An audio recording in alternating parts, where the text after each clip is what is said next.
Mal, né? Esta conferência será gravada agora.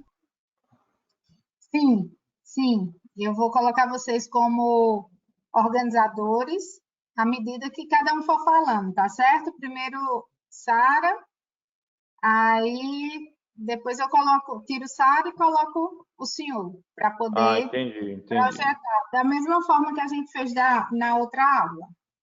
Entendi.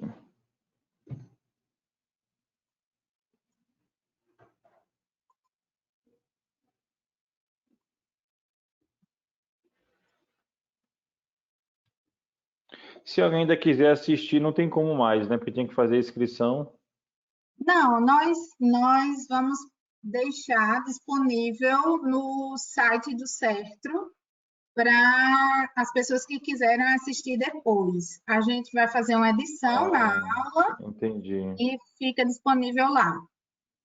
Tudo Depois a bem, gente passa o link para vocês. tudo bem. Tá joia? Pronto. Então, deixa só dar as boas-vindas aqui. Gente, boa noite a todos, né? Estou vendo vários nomezinhos aqui de pessoas que são nossos alunos, né? Estão aqui conosco junto do Certro já, fazendo pós-graduação, e outras pessoas que eu não conheço, mas sejam todos bem-vindos, né? Eu me chamo Tatiane, sou fisioterapeuta, sou diretora acadêmica aqui do Certro, e como eu sempre falo dessas nossas aulas gratuitas, né?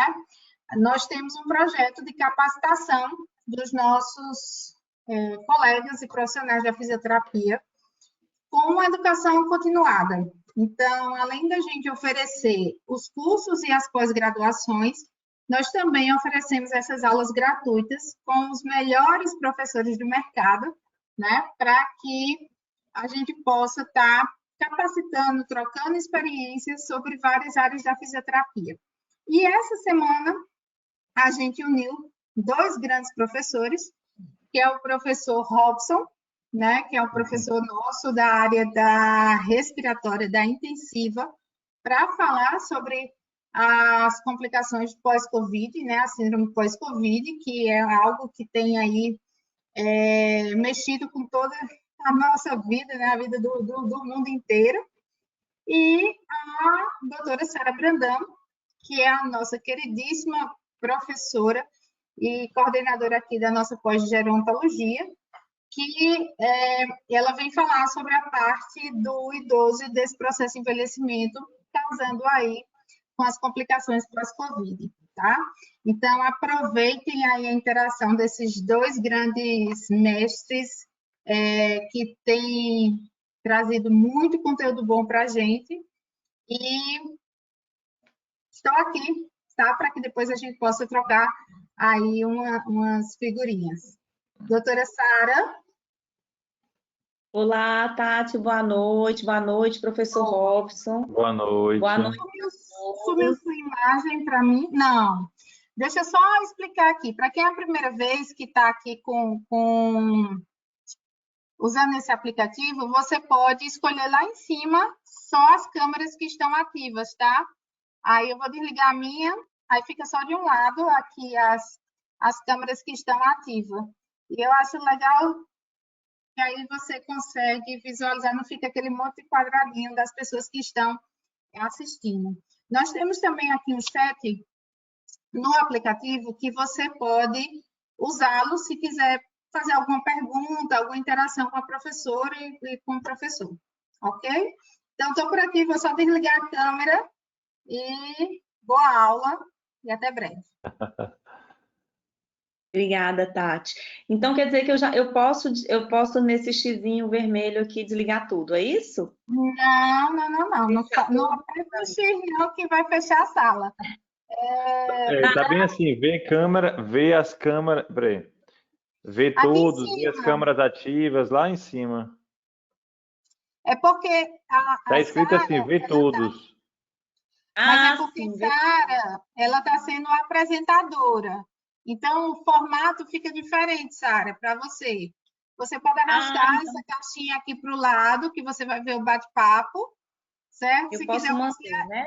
isso, não fecha nada, não. O seu pode deixar ok. Então, tá bom. Bem, boa noite a todos, boa noite aí, queridos alunos.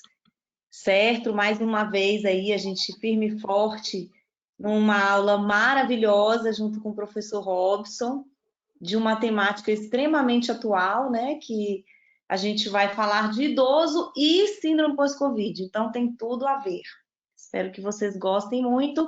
E eu coloquei como título Noções de Fisiologia do Envelhecimento, porque a fisiologia mesmo, né, de forma mais complexa, mais aprofundada, a gente vai estar dando na pós-graduação, que vai se iniciar a partir de agosto aí desse ano de 2021, a primeira aula sendo no dia 14, né, comigo, e a segunda aula junto com o professor Robson.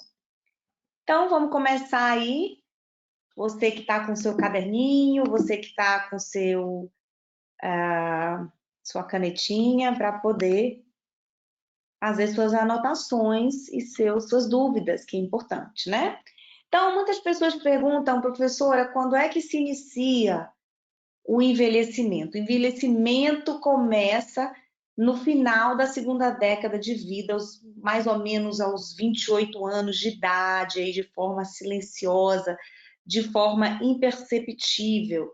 E aí daí a gente começa a observar, né, os primeiros sinais do envelhecimento a partir dos seus 30, 35 anos de idade. Hoje a gente teve um ganho, atualmente tivemos um ganho aí de 10 anos no envelhecimento, por conta da cosmetologia, da medicina, né, de vários fatores. Então, em média, a partir de 30 anos, ocorre uma diminuição funcional sistêmica no corpo humano, vai se perdendo aí 1% das funções sistêmicas aí. E nos órgãos e sistemas, claro, acarretam gradativamente uma redução da reserva funcional. Então, isso a gente está falando de coração, de pulmão, de sistema osteomioarticular, do sistema renal, né, órgãos vitais aí, que vão estar também em sobrecarga, o professor vai estar falando, já no envelhecimento, quiçá no pós-Covid, né? Então, qual a diferença, por exemplo, hoje da fisioterapia e da reabilitação? Um terminho básico aí, muitos alunos se confundem, né? Não, eu trabalho com reabilitação. Não, eu trabalho com fisioterapia. Não, eu trabalho com reabilitação e fisioterapia. Qual é a diferença? Nossa profissão, né? Nós somos fisioterapeutas, trabalhamos na terapia osteomioarticular, que é o que? Uma ciência da saúde aplicada ao diagnóstico fisioterapêutico, à prevenção e ao tratamento dentro da cinesioterapia, que é a terapia do movimento, né, em todo o bom funcionamento corporal. E a reabilitação, na verdade, é uma área multidisciplinar que abrange várias profissões em prol do mesmo objetivo dentro de um mesmo paciente. Então, é o médico juntamente com o psicólogo, com muitas vezes o enfermeiro aí, especialista em talvez cicatrização, feridas ou até ozonioterapia, né?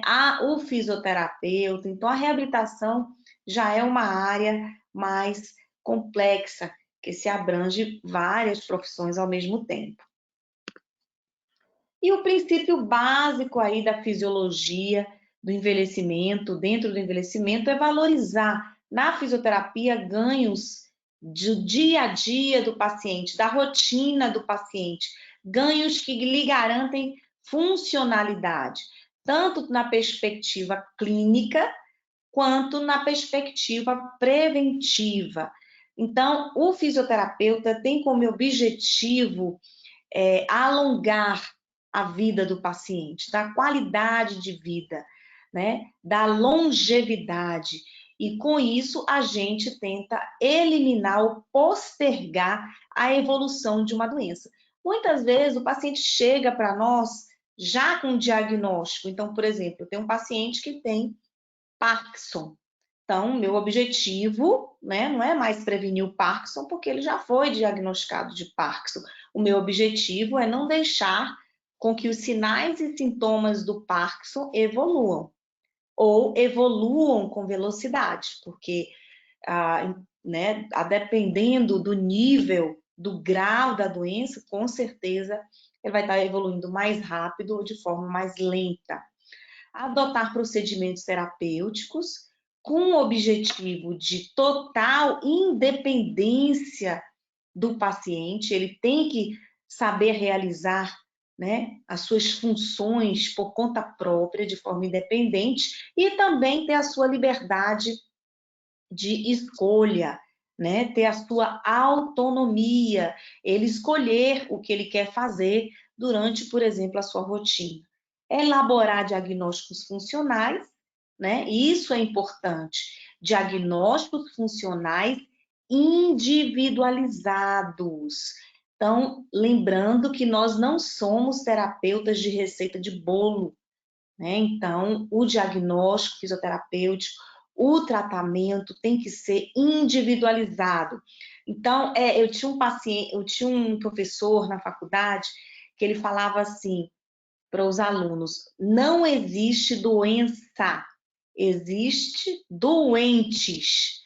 Então, às vezes a pessoa pega COVID e tem sinais completamente diferentes, sintomas completamente diferentes, né?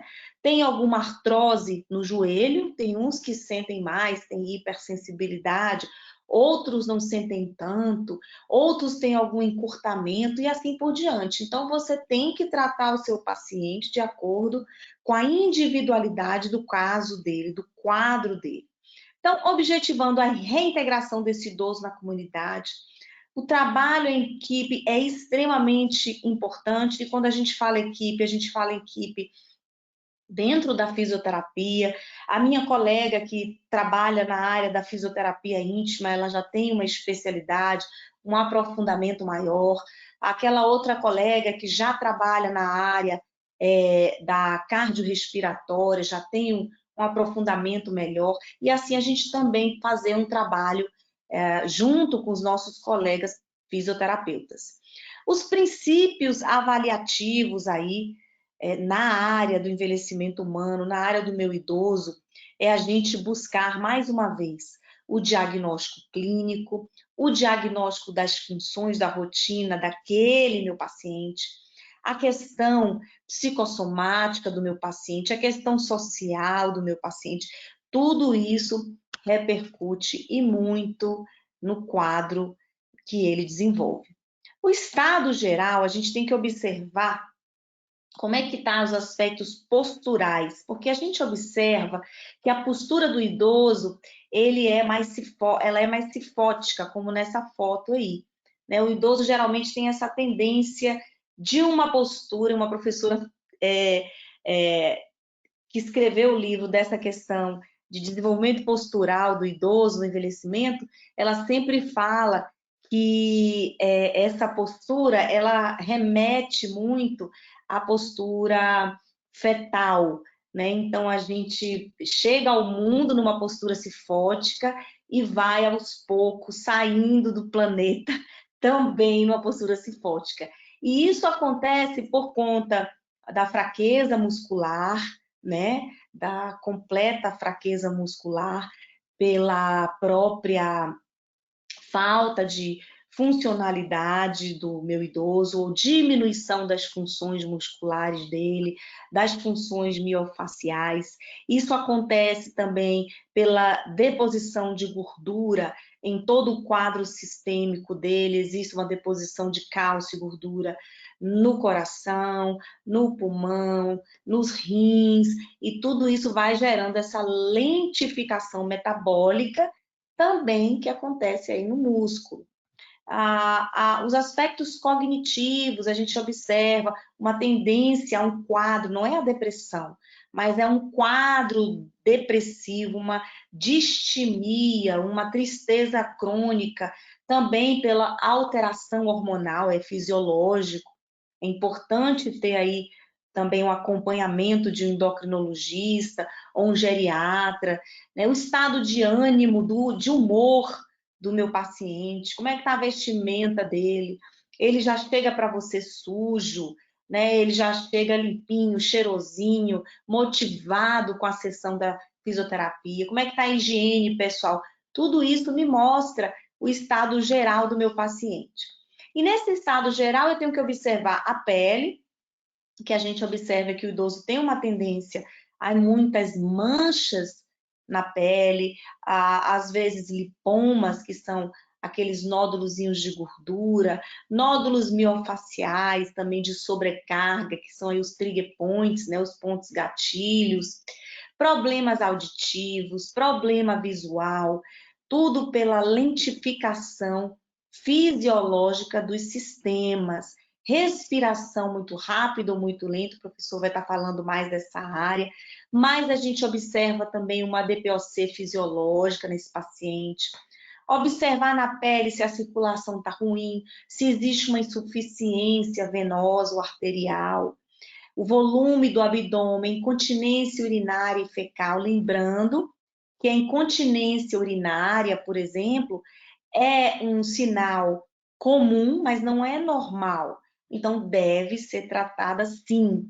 Movimentos ruins, desequilíbrios, incoordenações, ataxias, tremores de repouso, tremores dinâmicos, tudo isso a gente tem que estar observando no paciente. Por conta da própria fisiologia do envelhecimento, pela diminuição das funções miosteoarticulares, o paciente pode ter todas essas alterações. Em relação à funcionalidade, como é que o meu paciente se locomove? Ele usa algum auxílio? E pode ser qualquer auxílio. Quando eu falo auxílio, não é só cadeira de rodas, não é só um andador. Meu paciente, você olha para ele, pode não ter auxílio nenhum, mas quando você vê, ele usa a parede para estar se locomovendo, ou usa um cuidador para estar se apoiando. Isso é um auxílio. Né? Observar a marcha do paciente, como é que está o gasto energético, como é que está a atividade muscular, está muito precário, a velocidade está normal. Né? A gente observa que a marcha do idoso é muito parecida com o petit pas, que são os pequenos passos ali que remete um pouco do parkinsoniano, a amplitude dos movimentos, como é que está a força do meu paciente.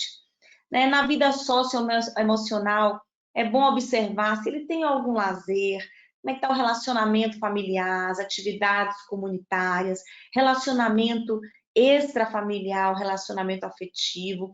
E hoje a gente observa que é muito comum e a gente tem que respeitar, né? Às vezes a gente fala isso em sala de aula, os alunos começam a rir, mas a gente vê até nos filmes aí, né? Hollywood tem feito filmes românticos com idosos, e isso é extremamente importante. Se o meu idoso ele está feliz, ele está em uma harmonia emocional, vai repercutir na minha fisioterapia, não é verdade? Então é interessante, sim, eu colocar essas observações. Saber se o idoso realiza exames de rotina, importantíssimo, os exames de próstata, ginecológico. Uma vez uma idosa chegou para mim e falou: ah, doutora, mas ela era viúva, ela não tinha mais,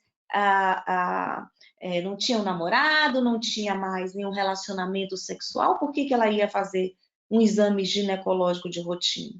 É exame preventivo, né? Observar aí se existe mais alguma alteração, algum câncer de colo de útero. Então, é importante, sim, fazer os exames. Inclusive, foi feito uma pesquisa no Brasil sobre as DSTs e a demanda dentro dos indivíduos idosos eram de maiores números que se possa imaginar, porque é uma geração que veio sem uma educação sexual como a gente tem hoje. Então, é importante, sim, educar meu paciente. A questão do exame de mama, o exame cardíaco, de sangue, do sono. É comum o paciente ficar com insônia, mas isso não é normal. Vamos tentar melhorar o máximo que puder essa questão do sono do meu paciente. Afinal de contas, o sono ele é restaurador. As microlesões que o corpo vai desenvolver através do fortalecimento muscular, através da minha fisioterapia, vai estar reparando durante o sono, e isso é importante.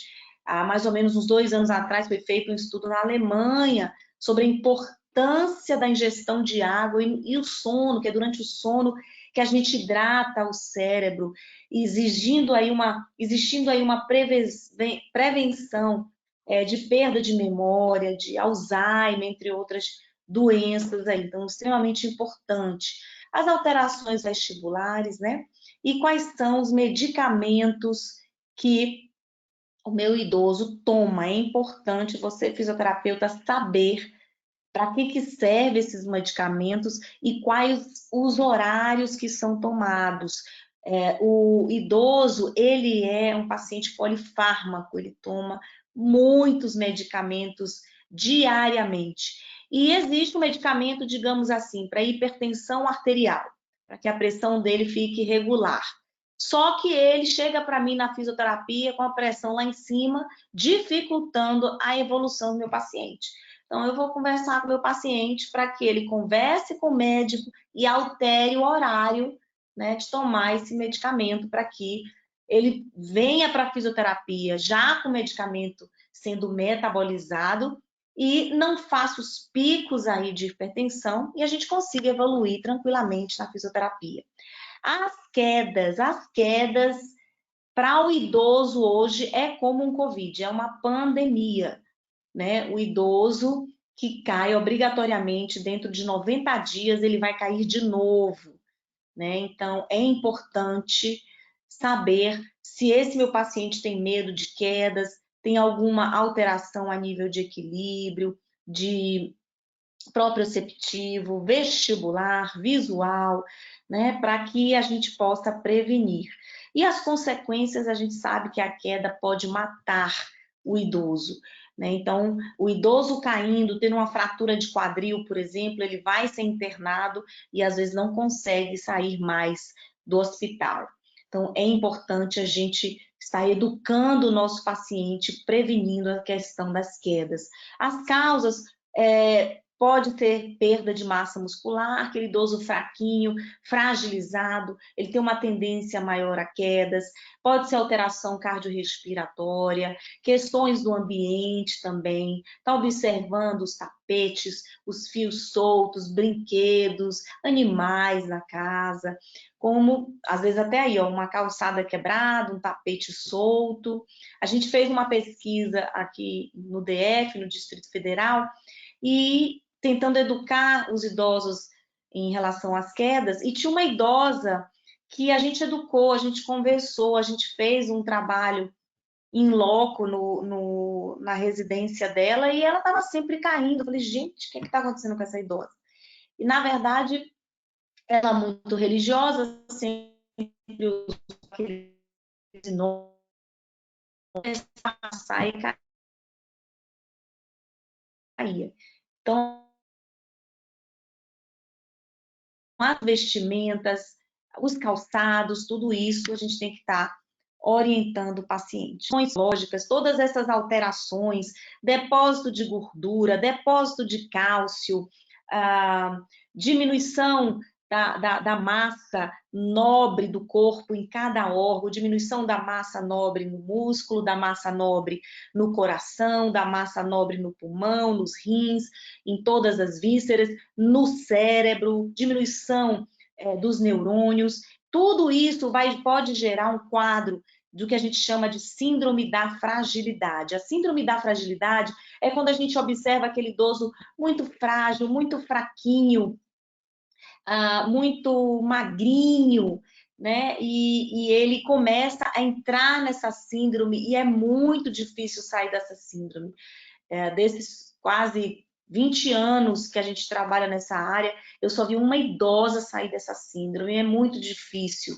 É uma síndrome que pode ser identificada por perda de peso involuntário, então se seu idoso começa a perder uma média de 5 quilos mensais ou mais, fique em alerta. Exaustão, fraqueza, diminuição da velocidade da marcha e do equilíbrio e diminuição da atividade física. Então, muito cansaço, cansaço extremo. Você pode até observar a fúrcula dessa idosa, é uma idosa que busca até na musculatura acessória aí bastante, ela tem bastante gasto energético. É uma causa que gera uma série de reações adversas, hospitalização principalmente, e um declínio funcional enorme. Aqui é uma bibliografia sugerida que eu posso passar para vocês aí através do e-mail, se vocês quiserem. O meu e-mail é sara.brandão@gmail.com, Sara com H e Brandão sem o tio.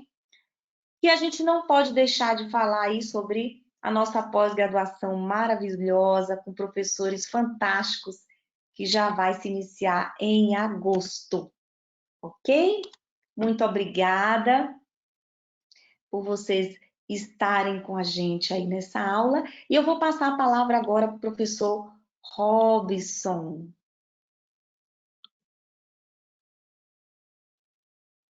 Boa noite. Excelente. Estão me ouvindo bem?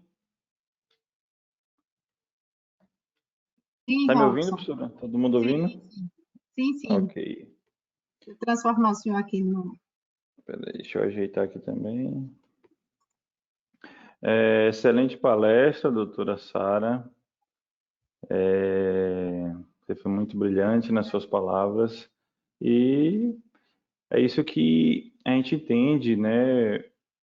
Ou procura entender sobre o que está acontecendo com todas as pessoas pós-Covid, né? Não é só idoso que fica muito comprometido, diversos pacientes de diversas idades. A gente já observa que mudou um pouco o padrão de paciente que chega para a gente, a faixa etária. Acho que imunidade, não sei se deu tempo ainda ter imunidade de rebanho, mas os pacientes idosos eles foram vacinados primeiro e pelo fato de ser vacinado primeiro, eles adquiriram uma certa imunidade, tanto que os pacientes que estão chegando na UTI COVID são pacientes mais jovens, de 50 anos para baixo, né, de 55 para baixo. A gente encontra pacientes de 20 anos, 25 anos, 30 anos, 35. Muitos vão a óbito devido à gravidade. E eu acho que toda discussão é válida para a gente procurar entender como tratar doenças como essa. Eu imaginava que em pleno século XXI a gente ainda encontraria uma doença em que o ser humano não fosse capaz de combater da melhor forma possível. É claro que está todo mundo tentando, todo mundo pesquisando, todo mundo estudando a melhor forma, mas não existe ainda um tiro certeiro, né? Claro que já estreitou o caminho, a gente estava numa porta aí, sei lá, de 100 metros de largura, eu acho que hoje a gente já está numa porta mais estreita e meio que conseguindo direcionar e conduzir a terapêutica desses pacientes, né? E, a partir nesse momento, né, eu vou falar um pouco sobre pós-Covid, reabilitação pós-Covid. Eu trabalho muito com isso, eu reabilito pacientes, eu já reabilitava pacientes pós-cirurgia cardíaca desde 2007, ou seja, uns 14 anos já. E aí, durante a pandemia, depois do Covid, comecei a reabilitar também pacientes pós-Covid, e a gente tem melhorado muito a qualidade de vida desses pacientes e mudado o desfecho, né, terapêutico. Essa pós-graduação dá certo, vai ser, né, um divisor de águas, e tenho certeza que vocês vão aprender muito. Nós temos excelentes profissionais, né, mestres e doutores, pessoas com expertise, né, na área, que podem passar conhecimento tanto teórico quanto conhecimento da vida prática. E quando a gente une isso, a gente encontra um profissional que sabe tanto a teoria como a prática, ele meio que passa mastigado para a gente, no caso vocês, né, que estão assistindo. E esse conhecimento que é passado, acho que vocês conseguem passar para outras pessoas, melhorar o serviço onde você trabalha, melhorar o atendimento no seu plantão, seja na UTI, na urgência e emergência, na enfermaria, ou até mesmo na reabilitação em casa, né, no domicílio do paciente. Então, eu vou espelhar aqui a minha aula para a gente dar início ao nosso bate-papo. Então, vou Peraí, deixa eu minimizar umas coisas aqui para aparecer só a tela.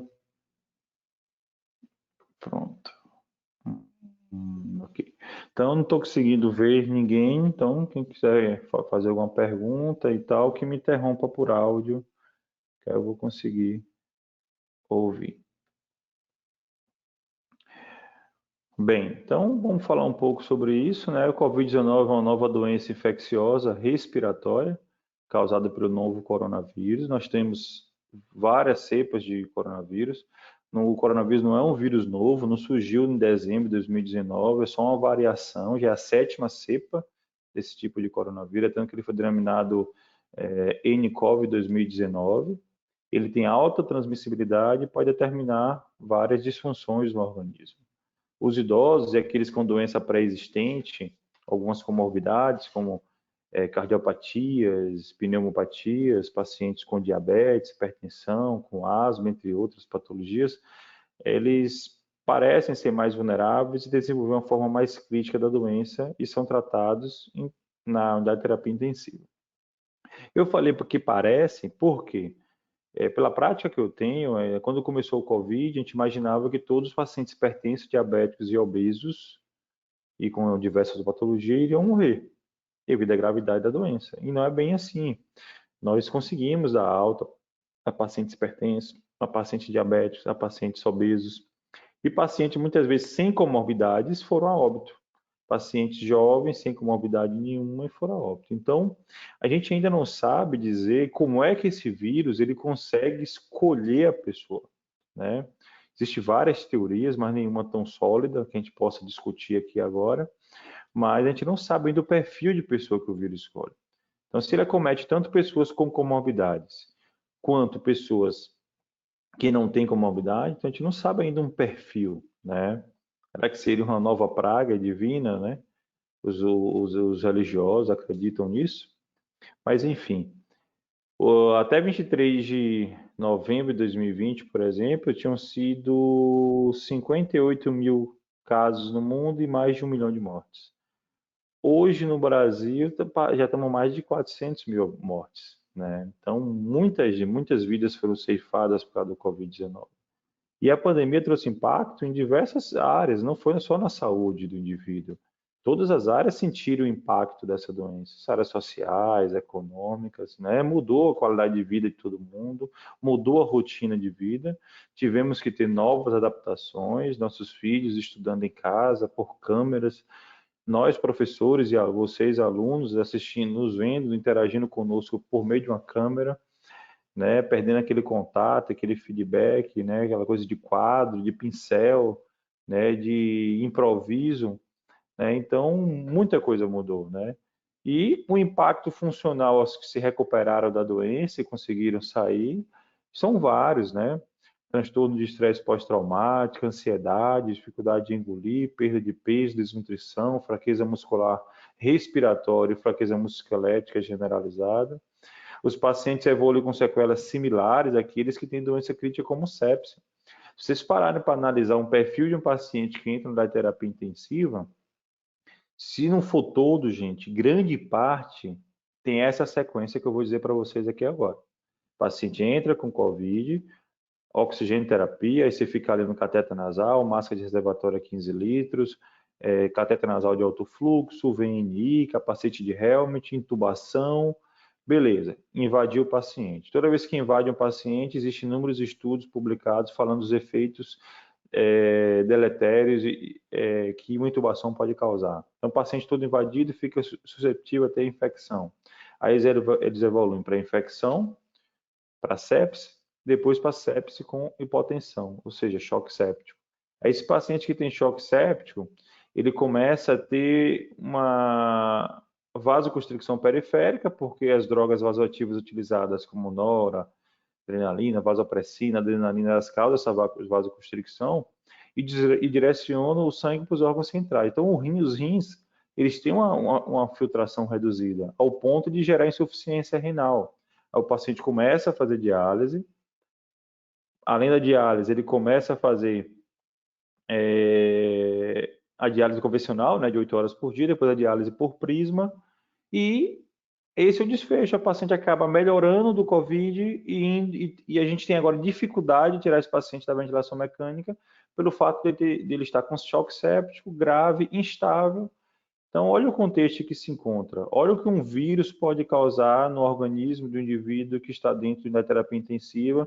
E imagine aí vocês que são, creio que são todos fisioterapeutas ou estudantes, imagine as consequências de um paciente com 30 dias internado na terapia intensiva nesse contexto que eu comentei. Então, as repercussões são muito graves, né? Por isso que tem que ter festa mesmo quando tem alta, tem que soltar fogos, tem que orar, tem que agradecer muito a Deus, tem que se converter ao Evangelho, porque é uma grande vitória você sair com vida de um Covid. Aqueles que evoluem para a forma grave, viu, gente? Aqueles que são entubados, são traqueostomizados, eles saem com vida. Isso é uma grande vitória na vida dele, como se ele nascesse de novo, né? Então, cada um tem e outra coisa, cada um vai ter um plano de reabilitação muito profissional, porque a doença causa manifestações nos tecidos e nos órgãos do sistema de maneira diferente. Nem todo mundo vai ter as mesmas coisas, né? Cada um apresenta características, né, diferentes, ou seja, sequelas diferentes. Então, estima-se ser necessário um período aí, por exemplo, de no mínimo de 6 semanas para reabilitação. Mas pela prática, a gente vai observando, são pacientes que passam 6 meses na fisioterapia.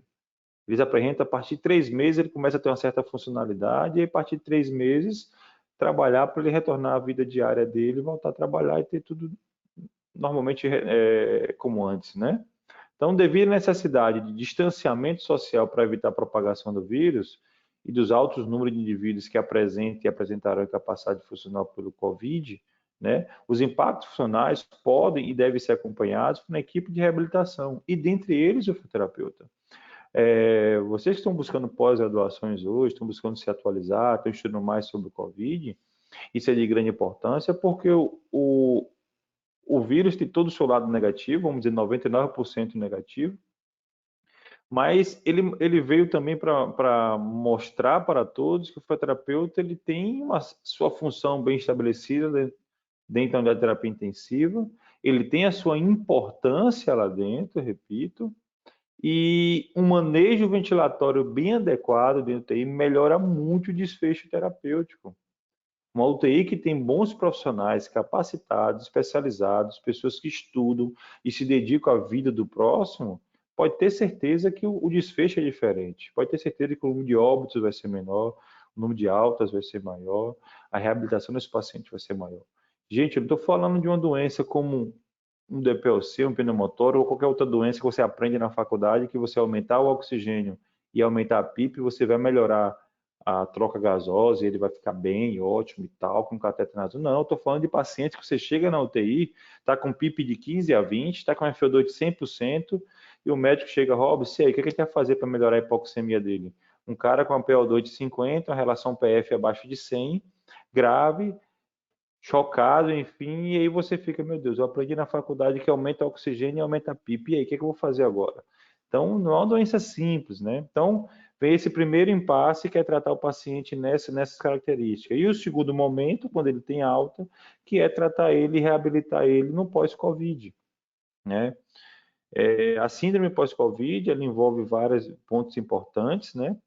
Eu achei uma definição legal na internet que ela fala o seguinte: é uma complicação decorrente da infecção pelo novo coronavírus, considerado como uma condição inflamatória difusa e multissistêmica que afeta vários órgãos e está associada a problemas no sistema nervoso central e musculoesquelético. Os sintomas mais comuns são fadiga, dor crônica, fraqueza muscular, dificuldade para respirar, déficits cognitivos, né? Tem relatos de o paciente ter síndrome pós-Covid por vários meses, né? Mesmo após a recuperação da Covid-19. O cansaço extremo devido à fraqueza muscular generalizada, ele não tem a mesma força muscular que antes. Estudos já comprovam que a partir de uma semana em repouso absoluto, você consegue perder quase que 50% de sua força muscular, e isso só tem a deteriorar, né? Associa o fato dos pacientes serem sedados, não é por uma simples sedação, É difícil demais você dar um paciente com Covid-19, então você às vezes se associa aos benzodiazepínicos, como o dormonide, se associa propofol, você associa ketamina, você associa analgésico como morfina e fentanil, você associa bloqueadores neuromusculares, né? Então olha o contexto que se encontra de uma sedação. Estudo recente publicado no New England já comprova que, devido ao Covid, a redução da força muscular e do trofismo muscular observado nos pacientes, principalmente nos idosos, ele tem um impacto muito maior só pelo fato da quantidade de sedação utilizada, pelo mau uso da quantidade de sedação, que muitas vezes os médicos eles afundam o paciente demais. Então hoje já tem recursos como o BIS, né, em que você consegue monitorizar o nível de sedação que se encontra a esses pacientes. E dar o diagnóstico da síndrome pós-Covid não é tão simples. É preciso saber diferenciar, por exemplo, de outros quadros clínicos. O paciente pode estar depressivo, o paciente pode ter uma sequela pulmonar, ele pode ter uma anemia, uma neuropatia, enfim, né? Então, na síndrome pós-Covid, você observa que olha a quantidade de sintomas que você pode ter pós-Covid: dor de cabeça, perda de memória, ansiedade, perda do olfato e paladar, náuseas e vômito, perda de peso, risco de trombose. Eu li um artigo semana passada, publicado um artigo europeu, só não lembro a revista, que falava que as gestantes têm desenvolvido muito caso de trombose durante a gestação e pós-gestação, né? Edemas em membros inferiores, complicações durante o parto, pós-parto, aquelas que tiveram Covid, né? Coração, várias alterações como palpitação, insuficiência cardíaca, raio-x de tórax, muitas vezes, mesmo após a alta, você continua com algum tipo de alteração, mesmo que não cause impacto na função pulmonar, ao ponto de gerar falta de ar pós-alta, claro, mas aí vem um pouco de sequela, dor no peito, enfim, né? São várias as consequências do COVID, né? Por exemplo, a visão turva observada em 30% dos pacientes, o zumbido em 29%. Aí vem a questão de procurar um fisioterapeuta especialista nessa área, né, de zumbido, perda do olfato, dormência nas mãos. A força muscular e o trofismo muscular é algo notório. Pacientes que entram com X peso e saem com quase metade do peso devido à fraqueza muscular generalizada. As complicações pulmonares, que é o que leva o paciente a procurar um hospital para se tratar, um hospital para obter oxigênio, conseguir sobreviver, né? São várias complicações, né? As consolidações provocadas pelo vírus, né? Os infiltrados gerados em ambos hemitórax, nos pulmões, eles evoluem muito rápido, né? Em questão de 4 a 6 dias, um pulmão que tinha uma imagem radiotransparente passa a ter imagem radiodensa branca difusa, cheia de congestão, né? Fora a telectasia, alteração na relação VQ, ventilação, perfusão, broncoespasmo, derrame pleural, pneumonia, né? Que é o COVID em si. Se ele tiver algum tipo de comorbidade, se ele tiver hábitos como tabagismo, etilismo, se ele for obeso, se ele já tiver um coração fraco, uma doença pulmonar obstrutiva crônica. A gente recebeu um paciente mês passado que ele tinha DPLC, ele tinha uns 2 meses atrás, ele tinha DPLC, que é mais ou menos 60 e poucos anos de idade, fumou desde os 15. Quando a gente fez a tomografia dele, ele tinha 60 a 70% do pulmão de DPLC, de bolhas, né, que é aquelas crateras, né, que não tem troca gasosa, não tem área de troca devido à distribuição do septo alveolar, e de 30% de pulmão. E esses 30% de parênquima pulmonar teve COVID. Então imagine esse paciente, você acha que ele tem chance de sair? Pessoas que entram com 100% do pulmão não conseguem, imagina um paciente com 30% do pulmão comprometido, né? Então você saber avaliar esse paciente no pós-operatório, né? Ver o grau de insuficiência gerado, ver o grau de comprometimento pulmonar. Normalmente os pacientes seria interessante passar por um cardiologista, né? Para a gente analisar aí a fração de ejeção ventricular, se teve alguma disfunção cardíaca nesse paciente, né? Se ele ainda tem algum grau de insuficiência respiratória ao realizar algum tipo de atividade física. Será que aquela falta de água ele está sentindo é um problema pulmonar ou é por causa do esforço? Porque ele pode ter um pulmão saudável, pós-Covid, recuperado, tratado 100%, mas ele tem fraqueza muscular esquelética. Então, se ele subir uma escada, ele cansa. Se ele fazer qualquer tipo de exercício, ele canta. Então, será que se é dispneia, você vai saber diferenciar isso? Se é musculoesquelético, se é pulmonar, né? Se for pulmonar, você vai ter aí uma ventilação alveolar muitas vezes comprometida, uma perfusão. Será que você desenvolveu algum tipo de trombose pós-Covid? Será que teve tromboembolismo pulmonar, ou microtrombos? Será que está desencadeando broncoespasmo, alterando a ventilação pulmonar? Né? Então, saber fazer uma boa avaliação, tanto na UTI, na emergência, na urgência, na enfermaria e no seu consultório, para avaliar esse paciente pós-Covid, é de grande importância. E lembre-se que o paciente idoso é um paciente que já tem os efeitos da senilidade, é um paciente que já tem os efeitos da senescência, é um paciente que já tem 60 anos de vida, 70 anos, é um paciente que já tem um coração, muitas vezes, não vou dizer todos, né, mas pode ser que ele tenha um coração fraco, uma insuficiência cardíaca, pode ser que ele já tenha infartado, pode ser que esse paciente tenha tido hábito do tabagismo e tenha DPOC, né? Então, você tem que avaliar todas essas questões para você conseguir calcular e elaborar os objetivos e suas condutas durante a sua terapêutica, né, durante o seu tratamento. Lembra que esse paciente ficou em ventilação mecânica invasiva na UTI, é um paciente que fez ventilação mecânica não invasiva, né? Monitorizar esse paciente, né? Como você está a reabilitação, não esqueça que ela começa dentro da UTI, né? Então, por isso que eu estou pontuando UTI, hospitalar e pós-hospitalar. Então, saber monitorizar a ventilação mecânica, terapia de higiene bronca, em que momento fazer, quando necessário, fazer terapia de expansão pulmonar, utilizar pressão positiva, mas utilizar uma pressão positiva consciente. A PIP ela gera redução de débito cardíaco, causa hipotensão, pode causar parada cardiorrespiratória, gera barotrauma e volumotrauma, por isso que a gente está entrando com estratégia de proteção pulmonar em pacientes sem ventilação mecânica, com o intuito de reduzir a drive pressure.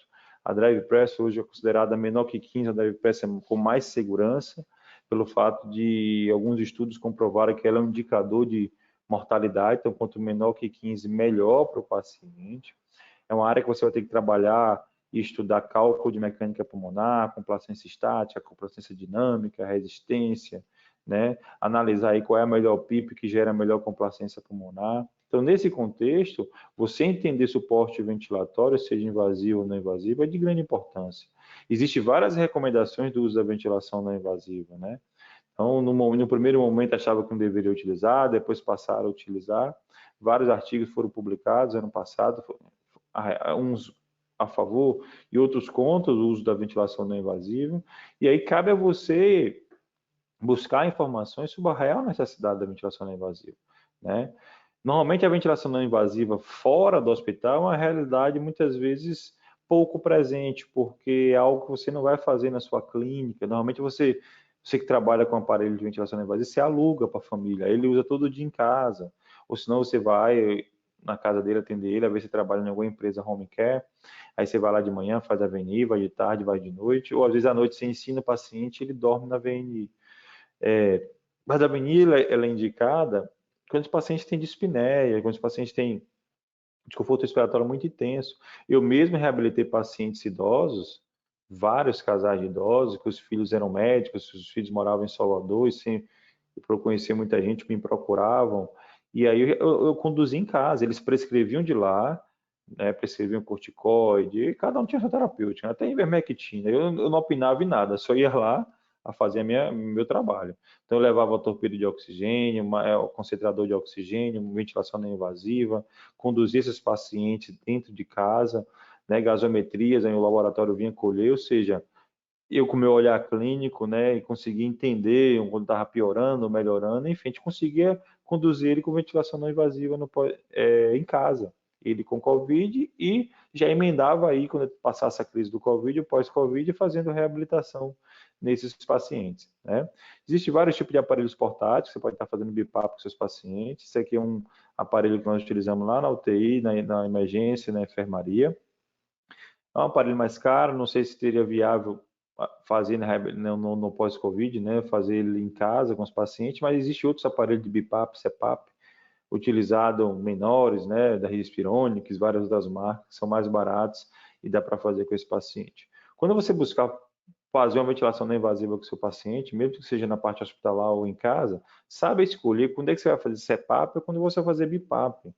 O BIPAP é um aparelho que gera duas pressões, como por exemplo o IPAP e o EPAP, e essas duas pressões, elas são utilizadas principalmente quando você quer gerar volume corrente. Então, pacientes que têm retenção de CO2 e têm hipercapnia, é interessante você usar o BIPAP porque vai gerar volume corrente e vai lavar aquele CO2. O CPAP em si, ele não é utilizado para pacientes que têm hipercapnia, não é necessário, porque ele não vai lavar CO2. Então, essa é uma diferença básica, é importante a gente saber. Lembre que a PIP tem que ser no mínimo de 10 para ter efeito na congestão, atelectasia, no desconforto respiratório grave. A oferta de oxigênio vai depender da saturação. Não espere saturação, maneje o paciente de vocês no domicílio ou no consultório com oxímetro de dedo, em grande importância. Não espere saturações perfeitas de 98, 99 ou 100%. Uma saturação de 92 a 94. Na UTI, a gente considera 88 a 94 de saturação. Em casa, acima de 92, né? 93, 94, 95 é suficiente para você deixar o paciente. Se você não tem nada, não tem condições de ter aparelho VNI, você está começando agora, você como fisioterapeuta, o paciente não tem condições de alugar ou comprar, parte para o EPAP, uma máscara tipo bojo, e você coloca uma válvula de pipa, essa válvula de pipa oferece uma resistência, e essa resistência gera auto-PIP. Isso aumenta a expansão pulmonar, melhora a congestão, melhora a atelectasia e melhora as trocas gasosas. Existem vários tipos de máscaras faciais, como oronasal, como a nasal, né? A full face, não tem a foto aqui, mas também tem a full face. E essas máscaras podem ser utilizadas no domicílio do paciente quando se for dar o suporte, né, da parte ventilatória. A reabilitação ela começa realmente na UTI, a partir do momento que o paciente está lá entubado, grave, você está fazendo aquela mobilização precoce, né, posicionando, induzindo o médico a fazer despertar diário, né, o despertar diário todos os dias é de grande importância, que pode ser feito, porque quando o paciente superficializa, ele interage com você, mesmo que desorientado, mas ele mexe braço, mexe perna, isso já gera força muscular, você pode fazer uma motora mais efetiva, né? A partir do momento que o paciente é estubado, e aí você já pensa em fazer exercício com ele, motor, hoje mesmo, um paciente foi decanulado ontem e hoje fez 30 dias que ele estava internado. Hoje eu consegui, depois de 30 dias, colocar ele em pé. Cambaleando, mas ele ficou em pé, conseguiu andar assim 10 metros, cansou, sentou, eu voltei, botei na poltrona, fiz treino de sedestração ortostase com ele, aguentou fazer 3, fez 6 sedestração ortostase, levantar e sentar. Fez 6 vezes, depois mais 6, na última ele não aguentou, fez 4. E aí pronto. Fez algum exercício membro superior, claro que você percebe a fraqueza muscular, mas você vê a força, a vontade do paciente a crescer. Então, isso na UTI. Quando ele tem alta para a enfermaria, ele vai mais ou menos desse jeito que eu estou comentando com vocês, meio fraco. Na enfermaria, ele já fortalece um pouco mais, por ter fisioterapeuta lá de plantão durante o dia. E quando ele vai para casa, ele vai fraco. Muitas vezes vão de cadeira de roda, anda com ajuda. Mas é nesse momento que ele vai para casa, principalmente se ele for idoso, que você vai entrar com exercício com ele, né?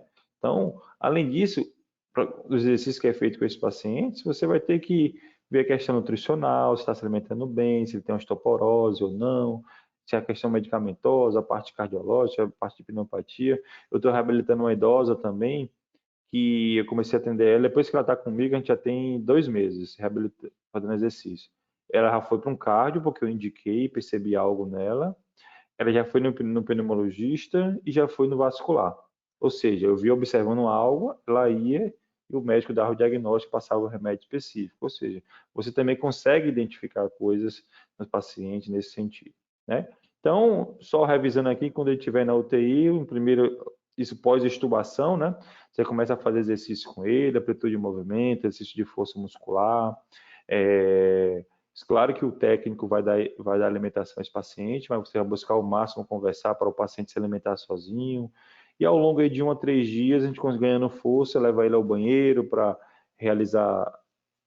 tomar o banho sozinho ou com ajuda, né? Se ele não conseguir sair da cama, você faz o cicloergômetro com esse paciente. Se ele conseguir, você faz ele sentado, né, na poltrona. Se ele não conseguir andar, você pega aí segura nos braços com outro fisioterapeuta, com outro colega de profissão, de outra profissão, ou então você pega um andador para andar com ele. Então, são exercícios que você pode estar incentivando e mobilizando esse paciente o quanto antes. Você está preparando o paciente a ter força para quando ele sair do hospital e iniciar um pós-Covid, ele ter mais força, ter mais destreza e realização nas suas AVDs e facilitar o trabalho do colega ou até mesmo o seu trabalho, se você for trabalhar reabilitando pacientes no domicílio ou no seu consultório, vai facilitar também o trabalho para vocês, porque a casa foi bem feita, né? Ou seja, a mobilização precoce na UTI foi de grande importância. Então, claro que é tudo de forma gradual, exercícios primeiro na cama, depois em beira-leito, depois em ortostase, depois na poltrona e, por último, deambulação desses pacientes, né? O andador é muito utilizado para reabilitar esse paciente. Naqueles idosos que ficam sequelados, que chegam em casa, você tem que ter um andador para tratar esse paciente, para estimular ele a se locomover. Gente, fisioterapeuta tem que ser contra o repouso só quando necessário e quando indicado, secundária alguma patologia que justifica isso. Fora isso, exercício no paciente. A gente não pode admitir um paciente acamado que não tem doença neurológica. Como é que um paciente está acamado se ele não tem doença neurológica? Isso é o quê? Depressão? Falta de força muscular? Vamos lá trabalhar nesse sentido para a gente conseguir reabilitar esse doente, né? Quando ele vai para a enfermaria, ele fica mais tranquilo, ele já consegue, dependendo, claro, né, do impacto que o Covid causou no indivíduo, tem uns que vão para casa ainda andando com dificuldade, mas tem uns que já chega na enfermaria andando, consegue fazer exercício mais pesado, bem mais que na UTI, a gente consegue intensificar, né, a atividade física desse paciente dentro da UTI. Então, o que eu devo fazer nesses pacientes? Quando iniciar? Iniciar já iniciou lá na UTI. Então, se o seu colega físico que trabalha em UTI fez a parte dele, a equipe fez, vai sair um paciente com força muscular, não vou dizer 100%, mas pelo menos ficando em ortostase, conseguindo deambular lentamente, mas com um certo grau de força muscular meio inferior e meio superior. E aí você vai traçar a conduta de como fazer esse exercício no consultório. E se você vai levar ele para o consultório, onde ele tem força, se ele não tem, comece um trabalho no domicílio desse paciente lá. Lembre que no primeiro mês, a maioria do paciente eu vou quase todos os dias. Eu só não vou todos os dias porque eu também preciso viver, né? Então, sábado, domingo eu não vou. Mas de segunda a sexta, se ele puder pagar a fisioterapia, eu vou todos os dias. Se ele não consegue pagar, eu vou 3 dias na semana, no mínimo, pelo menos. E no segundo mês a gente vai diminuindo a quantidade de exercícios que é feito com esse tipo de paciente, né? Então, os benefícios são vários, né? Os exercícios ajudam a melhorar a disposição do paciente, melhora a força muscular, a flexibilidade, ajuda ele a retornar à sua vida cotidiana mais rápido. Só que, não sei o que acontece com os pacientes, aqui na Bahia é assim, né? Então, eu estou vendo algumas perguntinhas aqui, no final da palestra eu respondo, tá bom? Não sei o que acontece com os pacientes, que eles só ouvem médico. Não sei se no estado de vocês também é assim, na cidade de vocês. Aqui, para fazer reabilitação, é o maior trabalho do mundo. Mas se o médico falar faça, ele faz. É meio que eles obedecem muito. Então, se você tiver parceria com algum médico, incentive e tal, ele a fazer, fala, é importante, faça de tudo para fazer, você vai ter pacientes que vão conseguir reabilitar esses pacientes, né? Então, uma boa avaliação pós-alta hospitalar é importantíssima. Se precisa, antes de iniciar os exercícios, alguém está com o áudio ligado. Antes de iniciar os exercícios, você pede uma avaliação cardiológica, pede uma avaliação da pneumologia, para ver se você consegue dar carga a esse paciente. Será que ele não vai infartar com você, na esteira, na bicicleta? Então, acho que quando passa pelo cardiologista, ele vem mais seguro. Ele vem com todos os resultados de exame, você fica mais seguro de fazer uma reabilitação com esses pacientes, né? Claro que você vai fazer pós-Covid, exercício de amplitude de movimento, teste de força, de equilíbrio, você pode fazer teste de caminhada de 6 minutos, você pode fazer PI máxima, pé massa, pico de fluxo, né? Para você conseguir estabelecer os exercícios que ele vai realizar. Outro ponto importante, sempre faça avaliações, utilize algum tipo de escala para avaliar aquele momento. A escala são avaliações pontuais. Avaliou na hora que chegou no seu consultório, ou quando chegou na casa dele, e depois de 1 mês, ou 2, ou 3, você avalia de novo, porque você vai mostrar em dados, olha, você chegou assim, você andava tantos metros, e agora você está dessa maneira. Então, teste de caminhada de 6 minutos, PI, PE máximo, tudo aumenta com a reabilitação cardiopulmonar. Quando você começa a fortalecer essa musculatura respiratória, quando começa a fortalecer a musculatura esquelética, esse paciente começa a aumentar o VO2 máximo, ele diminui a frequência cardíaca de repouso, ele diminui a pressão arterial. Existem relatos dos pacientes diminuir as doses de remédio para pressão secundária à atividade física, né? Lembre que você não vai trabalhar sozinho com esses pacientes. São pacientes que às vezes saem com dificuldade de falar, de deglutir. Então você vai ter que trabalhar junto com o fonoaudiólogo. São pacientes que saem fracos, não vou dizer desnutridos, mas muito magros. Então precisa de um nutricionista, né? Se ele tiver alguma alteração neurológica, como já vi vários, eles ficam com esquecimento, eles ficam nervosos, eles ficam desorientados. Muitas vezes acordam em casa sem saber onde está, vão precisar de avaliação do psicólogo ou da psiquiatria. Então, são várias consequências dessa doença para a vida do paciente, principalmente do idoso. Não vou dizer que o idoso já está com o chip velhinho, queimado, mas o chip dele já está bem mais cansado que o nosso. É uma pessoa que já viveu 60, 70, 80 anos, enquanto nós jovens já vivemos 35, 38, 40 anos, 30 anos, enfim, né? Então, o condicionamento aeróbico faz parte disso. Então, no programa de reabilitação, você não vai conseguir botar um paciente desse para andar na esteira durante meia hora no primeiro dia, na primeira semana. Você vai começar a fazer um trabalho com ele de fortalecimento de musculatura esquelética, tipo um funcional, de aumento de resistência muscular à fadiga, baixo peso e alta repetição. Eu começo a fazer um exemplo, se ele tem 1 hora comigo, eu vou fazer ali 5 minutos de aquecimento, 5 de desaquecimento no final, sobra 50. Dos 50 minutos eu faço 40 de funcional, ou seja, pouco peso e muita repetição em todos os músculos do corpo, e 10 minutos de bicicleta ou esteira. E muitas vezes não consegue nem fazer os 10, eu faço 5 minutos, no outro dia 6 minutos, ele vai aumentando de forma gradual, mas sempre eu faço um pouquinho de bicicleta e esteira no final do tratamento desse paciente, né? Então, se você perceber que ele sentiu falta de ar, calafrio, ficou pálido, síndrome de baixo débito, um paciente, já estava reabilitando um paciente que ele desmaiou no meu consultório. E aí a gente ligou para o SAMU e eu falei, morreu, meu Deus, que é minha profissão e a vida do paciente, tanta coisa na minha cabeça. E aí, isso em 1 minuto. Depois de 1 minuto eu respirei fundo, pensei, eu falei, rapaz, isso é síndrome de baixo débito. Levanta as pernas, eu tinha exordio na clínica, eu trabalho com cirurgião cardiovascular, botei um comprimido de exordio debaixo da língua, levantei as pernas dele e aí em 2 minutos ele acordou. Gente, Rob, você me derrubou? Foi, levantou sozinho e sentou. Falei, ô, glória a Deus. Então o paciente melhorou do nada, né? Só que tinha um médico cardiologista no consultório do lado, a clínica que eu trabalho é próxima do SAMU, ou seja, tudo é pensado nesse momento, porque tudo pode acontecer no processo de reabilitação, né? Tem atenção à dor torácica, né? Tem dor no peito, suscetível de infarto, palpitação, fraqueza muscular. É necessário você ter para reabilitação halteres, caneleiras, bastão, cama elástica, né?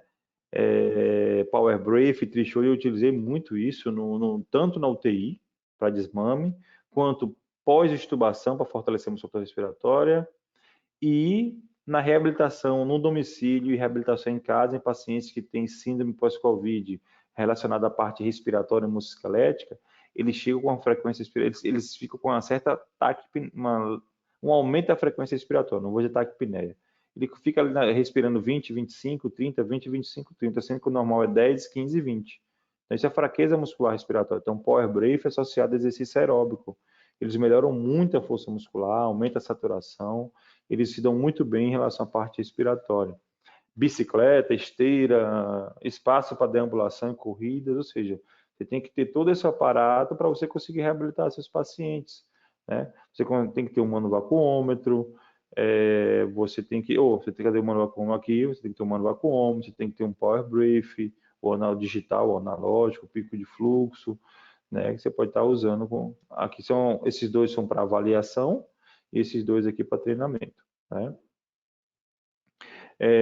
A reabilitação é um processo de desenvolvimento e manutenção do nível desejável de atividade física, social e psicológica. Em 1987, a Organização Mundial de Saúde concluiu que a reabilitação cardíaca é parte integrante da terapêutica cardiológica e esses pacientes pós-Covid, eles fazem, na realidade, a reabilitação cardiopulmonar, só que adaptado para paciente pós-Covid, para pacientes que apresentam síndrome pós-Covid. Os benefícios são diversos da reabilitação, né? Desde aumento de ADM e força até a melhora da resistência muscular, fadiga e tal. A gente está acostumado a dividir essa fase em 3 momentos. A fase inicial é a fase que ele está no hospital.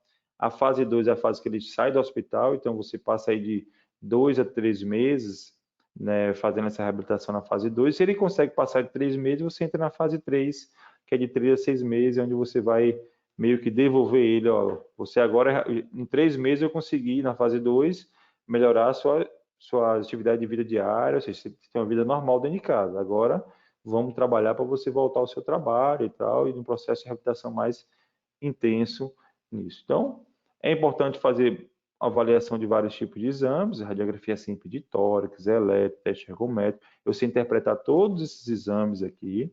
Eu não vou dar diagnóstico, eu não sou médico, mas eu sei ler os laudos, sei diagnosticar e sei explicar para o paciente o que ele apresenta, se eu posso dar carga ou não, baseada nos exames que ele traz do médico, né? A avaliação a gente já comentou, que tem que saber fazer uma boa avaliação física do paciente. E os protocolos de reabilitação, gente, existe vários. Por exemplo, você quer trabalhar a bicicleta com seu paciente, calcula a carga em watts, baseado no peso, na idade, na altura, né? Esse protocolo de Arsen é muito bom, você calcular a carga em watts para o seu paciente, né? E aí você decide se trabalha com 100% ou 50% da carga máxima. Sugiro começar com 50% e depois intensificar. Existem vários protocolos, isso aqui é só um exemplo, existem inúmeros protocolos na internet sobre reabilitação. Eu baseio pela frequência cardíaca máxima. Quando ele não traz o teste de esforço na esteira, eu faço a forma de carbono e acho a frequência cardíaca máxima dele, e aí eu trabalho com a frequência cardíaca de repouso. Normalmente, como são idosos, essa frequência cardíaca máxima sempre é baixa, o limite inferior e inferior da frequência cardíaca de trabalho também são baixos. São pacientes que a gente não pega muito pesado, são pacientes que, na realidade, você só quer proporcionar para eles qualidade de vida, para que eles continuem fazendo atividade de vida diária dele. Não são pacientes que normalmente não trabalham mais, estão aposentados, ou se trabalham por hobby, para não ficar tão sedentário em casa, né? Então, existe protocolo da esteira, por exemplo. Se for um idoso, assim, que o idoso a gente chama idoso para frente aqui na Bahia. O que é idoso para frente? É o idoso esperto, que dança, que faz tudo, né? Que se vacilar é namorador, né? Então, a gente pega um protocolo mais pesadinho aqui, ó. Vem 10% de esteira em cada step é 3 minutos. Eu vou aumentando de 2 em 2% a esteira e a velocidade em km por hora. E a partir disso eu calculo qual o VO2 máximo. Isso é um teste para saber qual é o VO2 máximo agora. Você passa aí 1 a 3 meses reabilitando e depois disso calcula o VO2 máximo de novo para saber se ele teve ganho, manutenção ou perda. Perda é quase que improvável, porque você está reabilitando, ele vai ter ganho. E embaixo, mais tranquilo, com velocidade constante, sem grandes inclinações na esteira, né? Utiliza aí a escala de percepção de Borg para esses pacientes, né? Para saber se o exercício está sendo muito intenso ou não na reabilitação. Progride os esforços, você pode utilizar programa de STEP para progredir os esforços com esses pacientes. São 7 tipos de STEP, cada um, aí você tem que calcular os equivalentes metabólicos, né? Que é uma discussão que vocês vão, essas coisas mais aprofundadas vocês vão aprender na pós-graduação e vão tirar de letra aí quando começarem a cursar as aulas e praticar com seus pacientes, né? Então, lá o meu consultório, eu tenho nesse consultório que eu trabalho é em um prédio, então eu tenho 2 salas lá para exercício e eu utilizo o corredor para caminhar e correr, né? Tenho bicicleta, ciclo-ergômetro, tenho esteira, consigo reabilitar esses pacientes. Quando não, eu atendo eles em casa, como esse paciente, né? Que eu atendo na academia do condomínio dele, né? Então, lembre que o tratamento dura 60 minutos, 5 minutos de aquecimento, 5 de desaquecimento, 50 minutos de condicionamento. Lembre que você começa com mais tempo de exercício tipo funcional, né, com pesos, baixo peso e alta repetição, e um pouco de aeróbico, que é bicicleta, esteira, corrida e caminhada, e com o tempo você vai invertendo os papéis ao ponto de chegar no 3º e 4º mês com quase 60 minutos de aeróbico esse paciente, que é o que eu preciso. Aqui eu coloquei alguns tipos de exercício de aquecimento para o seu paciente, alguns exercícios de condicionamento, outros de relaxamento que você pode fazer. É importantíssimo aquecer um paciente antes que ele é idoso.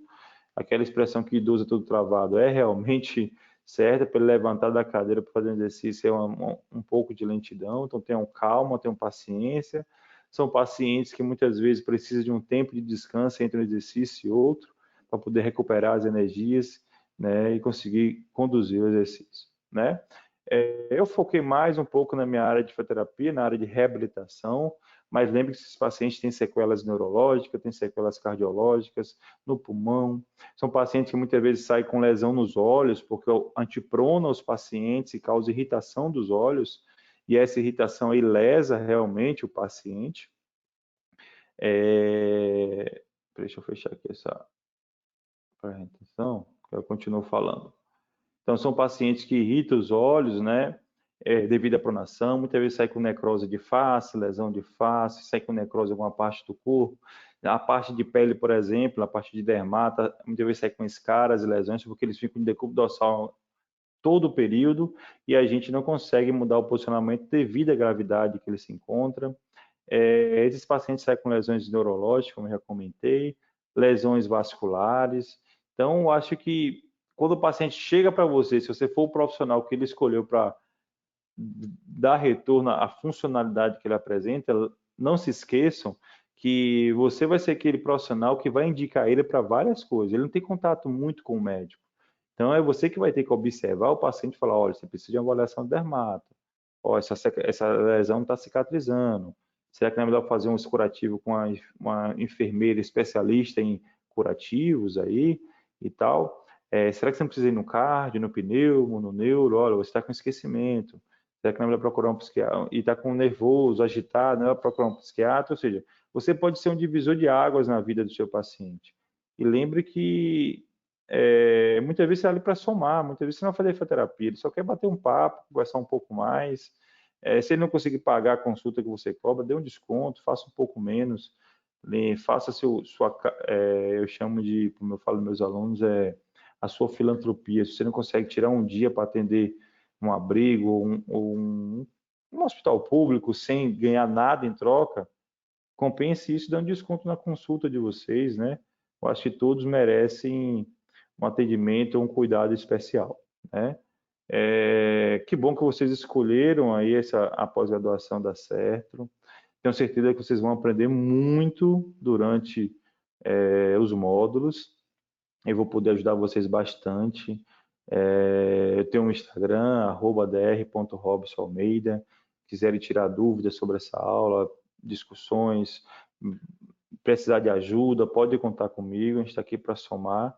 Eu acho que a aula e as explicações, o ensinamento vão além disso aqui, além dos módulos da pós. Eu acho que a gente está sempre sujeito a ensinar alguém e sempre sujeito a aprender.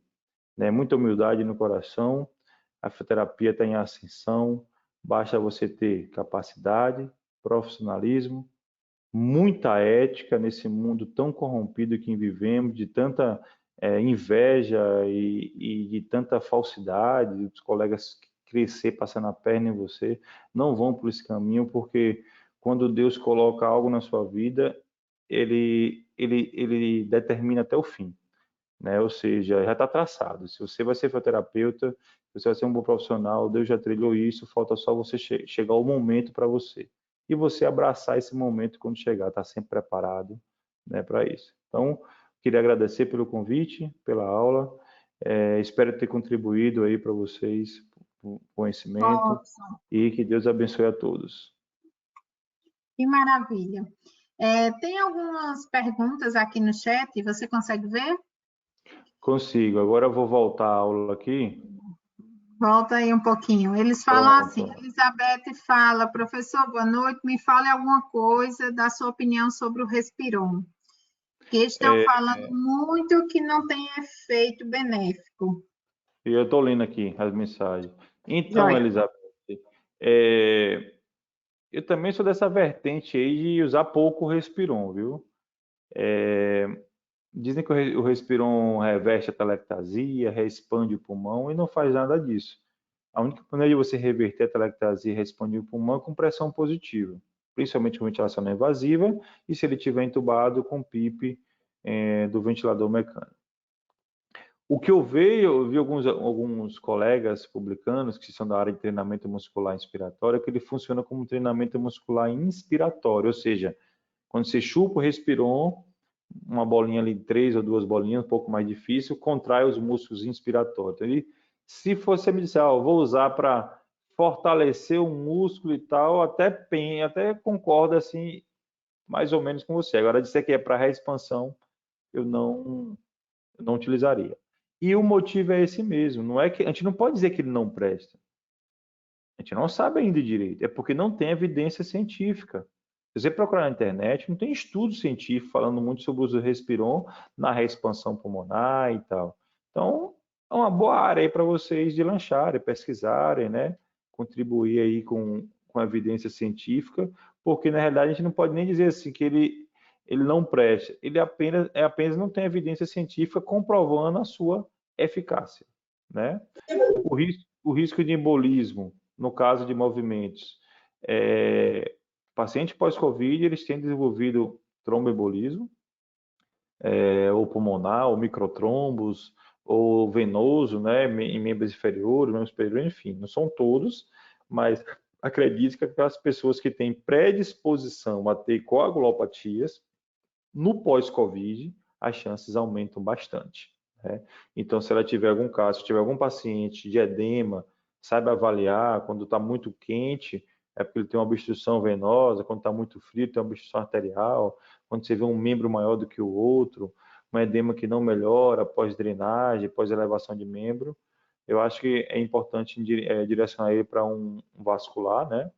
Para ele poder avaliar e tomar as medidas cabíveis nesses pacientes, né? Estamos vendo com alguns hospitais de fisioterapia utilizando ainda para reabilitar a COVID o Respiron. É aquela coisa que não tem cão, já viu aquele negócio de que não tem cão, caça com gato? É isso aí que acontece. Se não tem um cão lá, eles usam o gato para fortalecer. Tá errado, eu não utilizaria. Eu não gosto de dizer que está errado, não. Porque o colega estudou, é profissional, formou, ele sabe o que ele está fazendo, e ele deve ter estudado em algum lugar ou lido algo sobre o uso do Respiron.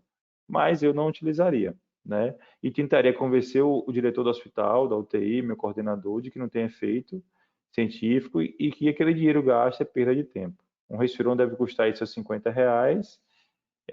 O Power Brief e o Trichode, pronto, deve custar mais de R$ 100 aí, e é reutilizável, dava para comprar alguns Respirons, alguns Power Brief, e aí a gente conseguir fortalecer esses pacientes com evidência científica, né?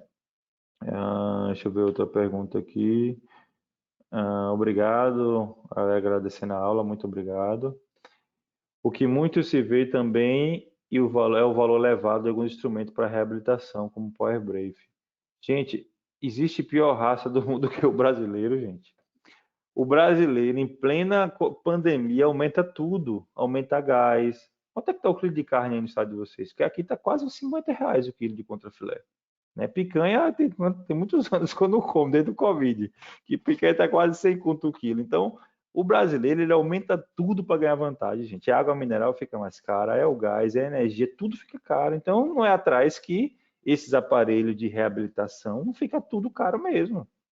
Você pode observar que tudo está caro.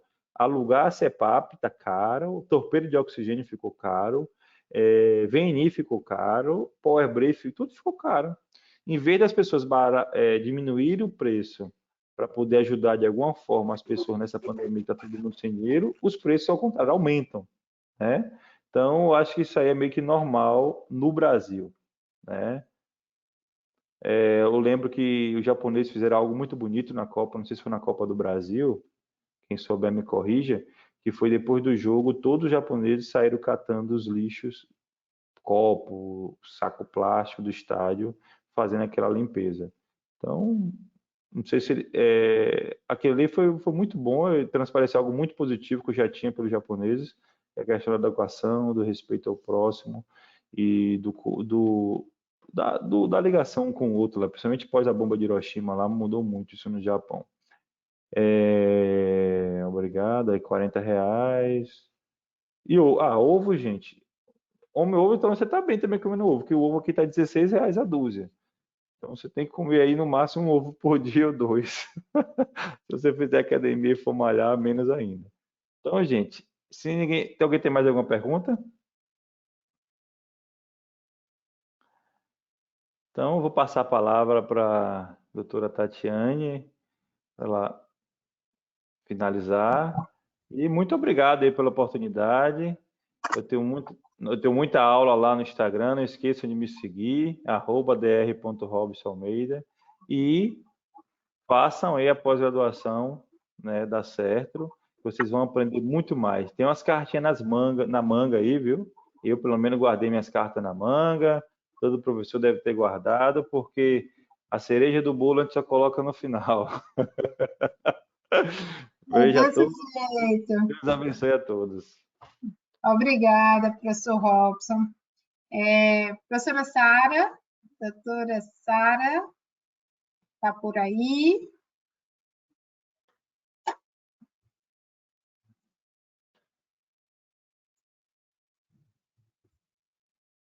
Olá, Tati. Olá. Quer finalizar? Quer falar alguma coisa aí sobre a palestra do professor Robson? Palestra excelente, professor. Muito obrigada aí, obrigado. bastante elucidativa, fantástica aí nesse momento que a gente vive, né? De pandemia, é muito importante a gente estar aprendendo cada vez mais essa área de respiratório, de protocolos de pós-Covid. Agradeço a Tatiana e o Sertro por nos convidar aí para mais essa aula maravilhosa. E eu coloquei aí no chat o Instagram do professor Robson, que ele falou, né? E o meu também, para vocês estarem seguindo e tirando qualquer dúvida também lá no privado, se vocês quiserem, tá bom? Joia. E aí eu digo sempre assim, que a gente tem que saber de tudo um pouco e ser bom em alguma coisa. Mas nessa época do Covid, eu acho que nem quem não gosta, né, não gostava da respiratória, hoje ela está prestando atenção, né? A pessoa está procurando conhecer algo sobre, porque eu tenho vários alunos que diziam, eu não quero respiratória, mas hoje foi a oportunidade que chegou e trabalhar na linha de frente, trabalhar com reabilitação. Eu tenho alunos tanto no hospital, quanto eu tenho alunos que estão fazendo esse trabalho de home care, né, que seria já o tratamento pós o Covid, e eu ficaram encantados com a importância. Eu acho que a fisioterapia, assim, no meio dessa pandemia, conseguiu mostrar como nunca o seu valor, né? E aí os alunos, eles estão realmente, assim, buscando e dizendo, olha, meu Deus, eu imaginava uma coisa e hoje eu consigo ver de outra forma. Então, eu acho que todo mundo aí está procurando conhecer um pouco mais e se aperfeiçoar. E essa aí é a oportunidade. E em primeira mão, né? O professor Robson aí está lançando com a gente. Eu acredito que até o final do mês a gente já está liberando o nosso curso, né, do Covid, do tratamento no Covid, tanto na parte ambulatorial, hospitalar, intensiva, quanto também no pós-Covid, né? Então, é um gostinho aí que a gente está liberando em primeira mão aí para vocês. A aula já está toda gravada em processo de edição e estaremos aí liberando para venda uma oportunidade para todo mundo estar fazendo e se aperfeiçoando. Quero deixar o convite. Eu sei que tem vários alunos aqui da pós. Robson, tem vários alunos da respiratória, da UTI, que vai ser seus alunos daqui a uns dias. Nossa. E tem alguns outros aqui que estão interessados também em relação à pós de geronto. Então, dá uma olhadinha lá no site da gente, né? Qualquer dúvida pode perguntar, a gente está aqui à disposição. E registrar a presença aí do nosso excelentíssimo diretor-geral do Sertro. Apareceu aqui, ó, professor Elvis, Sara já estava triste, viu, Alves? Porque você não tinha vindo vê-la ela aqui, ó, de Brasília. Acho que travou o dele. Travou. Travou? Travou. Ah, eu acho que é a conexão dele. Consegue escutar? Enfim, eu acho que internet a gente lida com isso. Então, gente, muito obrigado. Obrigada pela parceria de vocês sempre, né? Estamos aqui para crescermos juntos. Então, é sempre muito bom escutar várias áreas aí da fisioterapia e ver esse crescimento. E dizer que é assim que a gente tem nossos finais de semana, né, com as pós-graduações, porque a gente tem um final de semana onde você fica em contato direto com o professor, trocando essas experiências, trocando conhecimento, e eu tenho certeza que é muito enriquecedor, tá? Todos os nossos alunos, nós já estamos com quase 300 alunos, então são 200 e poucos alunos dessas primeiras turmas, e as segundas turmas estão iniciando agora, a partir da próxima semana, e eu tenho certeza que a gente está sendo um diferencial dentro dessas pessoas. Olha aí, ele voltou. Está conseguindo falar agora? Agora sim, eu não estava escutando vocês falando. Ficou travado. Já, então, o professor Robson e Sara está aqui. Estava sentindo sua falta.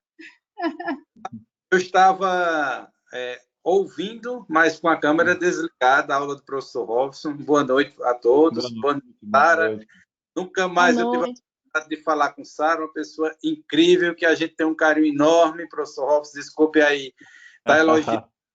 É uma pessoa que a gente tem um carinho imenso por ela. E eu também, muito por você. Professor, pela disponibilidade em estar aqui contribuindo, com certeza, com o engrandecimento da nossa pós-graduação, com o engrandecimento do CERTRO, e é um grande prazer ter sua presença aqui conosco. Ok. Eu sempre falo com a Tatiane que sempre que precisar, estou aqui para ajudar. Eu gosto de falar, agora não me chame para falar 20 minutos, né? Eu nem vou. Só falo de 1 hora para lá. Eu tenho um problema com falar que, rapaz, eu não paro não, a matraca. A gente quer dar só um gostinho para os alunos, né, professor? Mas tá difícil, né? É difícil, é difícil. Mas é isso aí. Vamos juntos, eu acho que a gente pode ser mais forte, né? Com certeza. E a gente nem perguntou aos alunos, eu tenho ainda muitos alunos aqui, de onde eles são, né? Vocês são de onde? Podem ir colocando aí no chat. Algumas pessoas já saíram, a gente já teve um horário que ficou quase com 50 pessoas, e essa aula vai ficar gravada. Pessoal, é de onde? A gente consegue, nesse mundo virtual, reunir vários lugares, né? A gente tem aqui, ó, Bahia. Sara é da Bahia, né, Sara? Sara é da Eu sou da Bahia. Bahia, mas eu já tô em Brasília há 23 anos. Ó, Quase João Brasil. Agora, eu pessoal também sou falando Bahia, né? Rio de Janeiro, Pernambuco, Vitória da Bahia, Conquista. Paulista, Salvador. Esse mundo virtual faz com que a gente realmente una assim o Brasil todo, né? Então, os nossos alunos, eles são de vários lugares que a gente nem conhecia e a gente está tendo a oportunidade de chegar até eles. Então, muito obrigada, minha gente. Pede a galera para ligar a câmera, vão tirar uma foto, não? Todo mundo? Ou o povo tá dormindo já, hein? Eu acho que tá, vamos ver aí.